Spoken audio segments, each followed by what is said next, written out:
Here's what's left after I used the Brother ScanNCut, or the Cricut, to cut out the wide Euro paper bead template. Now, if you don't already have this template, you can purchase it at paperbeadrollers.com. I just snip along the edge here to free all of the strips that were left after the wide Euro strips were cut out by the machine. Now, I could take a little more time and cut through this edge piece and make them even longer, but when I do that, I find that I don't always get it perfect and the bead looks wonky, and it also takes a lot of time. So if I'm doing a lot of these, it's just a little too time consuming. If you do it this way, the only unusable pieces you have left is one little strip on this end and one little strip on that end. Because of the way I lay out these templates, you will end up with some fairly consistent strips. You've got 4 of these double strips, and then you've also got several of these little barrel bead strips. We're going to focus on the double strips.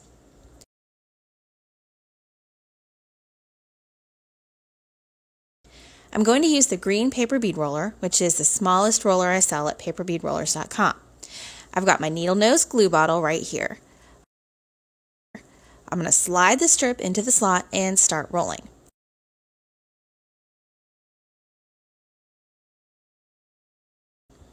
When I get to the split, I usually let one side flop around while I roll the other side.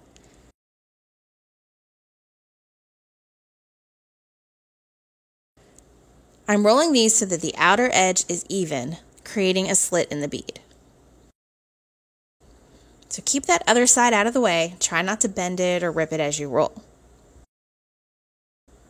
I'll just straighten out these layers a bit, put a tiny bit of glue on the end of the strip, and that side is done. Remember, with the needle nose glue bottle, you need to keep the cap on as much as possible so the tip doesn't clog. I'll do the other side the same way, lining up here on the outer edge of the bead. Now this creates a cool little pattern that looks like a thinner bead on one side and a wider bead on the other. Let's go ahead and glaze these to harden them and make them water resistant, and then we'll make a piece of jewelry with them. You can glaze these as normal, being sure to cover all of the ends. Get enough glaze into that split area, but not so much that it kind of gobs up in there and clogs it up. Today I'm using diamond glaze to glaze with. I'll finish up my beads with 2 coats and we'll make it a necklace.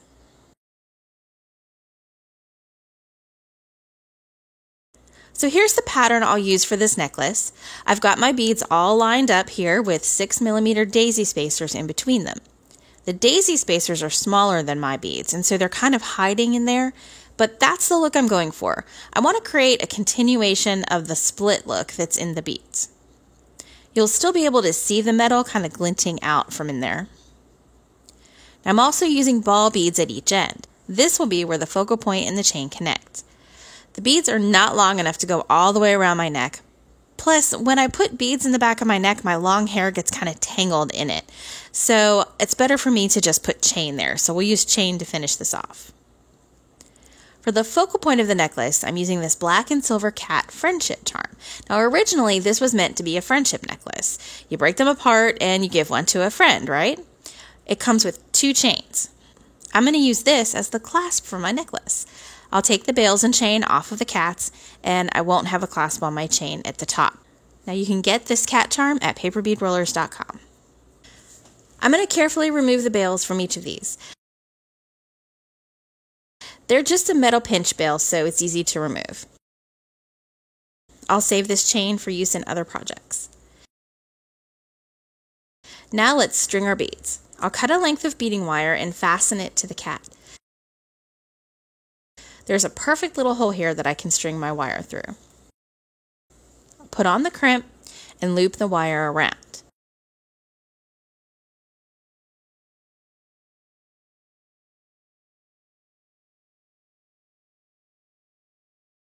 Now I'm going to crimp this pretty tightly against the charm so that it doesn't have a lot of play. I'll use the second notch of the crimp tool to tighten the crimp, and then that first notch to round it off. Now I can string my beads onto the wire. We start with the metal ball. Make sure as you're stringing the paper beads that you're consistent. I'm putting the smaller side of the bead toward the cat. Then I'll alternate each bead with a daisy spacer.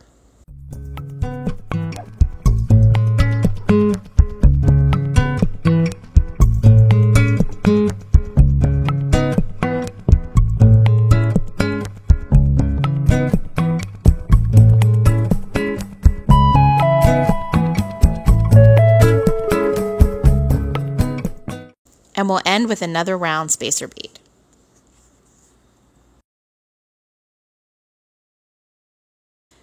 Make sure that you cut off or you tuck all of your tails in under the beads.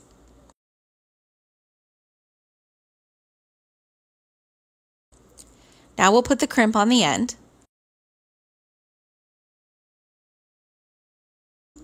We want to be sure that the beads are very tight, so here's a little bit of a hack I use. First, put the crimp on the wire and loop it back through. Now I want to get this loop as small as possible, but also keep the beads very tight. So I'll slip my bent nose pliers into the loop and I'll pull really tight on the tail. So you can see that this gives me just enough room to get my crimp tool in there and crimp it down.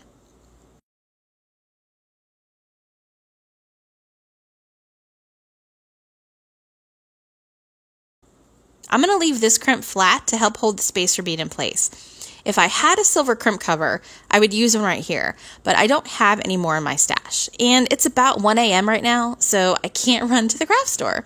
And yes, I have done that before in the middle of filming a tutorial when I get an idea for a project and I don't have what I need here at the house. Now let's add the chain. I've measured this on myself and I need about 9 inches of chain to make the cats hang in the right place. I've cut the chain that came with the cat necklace and I'll just add jump rings to the ends and attach it to my piece.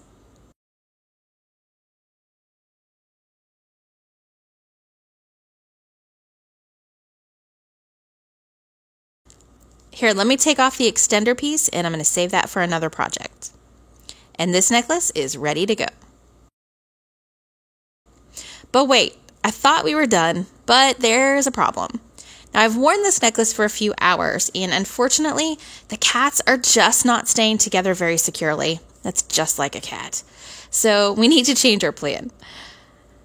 I thought about refilming the tutorial, but I decided to leave this in so that you can see that making mistakes is just a normal part of the process. I see some people posting in the Paper Bead Fanatics Facebook group and they aren't confident in their ability to design jewelry. Well, nobody is at first. Making mistakes is a part of how you gain experience and learn what to do. So let's see how we can fix this issue. First, I'll go ahead and put a clasp on the chain. I'm just going to use a traditional circle clasp. I know I don't use those very often, but it'll work for us here. I'm going to cut the chain at the halfway mark. I'll use a jump ring to put the clasp on one side and a jump ring on the other side for the catch. Now, what to do with these darn cats? I played around with a few options, and what I ended up with is using a very thin piece of jewelry wire through the holes in each of the cats to keep them together. Now, there's still some play there. They can still move around, but the entire piece won't come undone on me. So I'm going to wear this for a bit and see how it works. Thanks for watching, and make sure you subscribe and hit that little bell so you'll get notified when new tutorials go up. Keep on rolling.